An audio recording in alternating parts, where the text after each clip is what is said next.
And some news now from Goa. Last year, the Goa government had tried to push through a controversial Goa Regional Plan that sought to allow rampant construction on vacant land.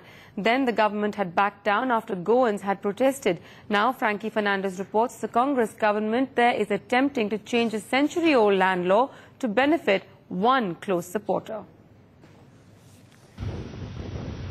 Goa's latest outrage. The Goa government passes an ordinance to benefit one hotel, the Siddharth the Goa.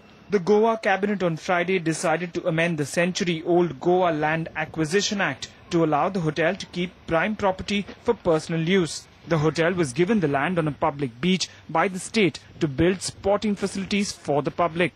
The area where I'm standing right now is the traditional pathway which the court has ordered Siddharth the Goa to keep it open for the general public to move down on the beach and enjoy water sports activities.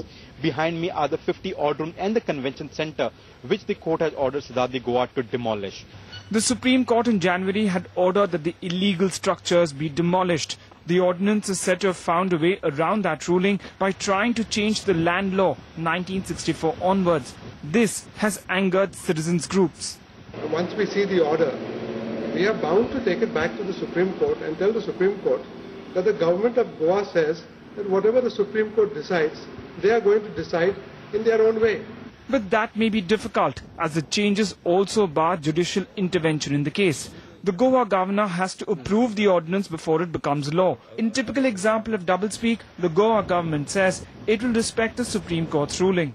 So we are sympathetic. We are concerned about the consequences of this. However, as I've said earlier, we are left with no option but to respect the orders of the High Court, Supreme Court, which, if the party does not implement, we will not hesitate to implement. When approached, Siddharth the Goa refused to comment. With Frankie Fernandez in Goa, Prasad Ramurthy for NDTV.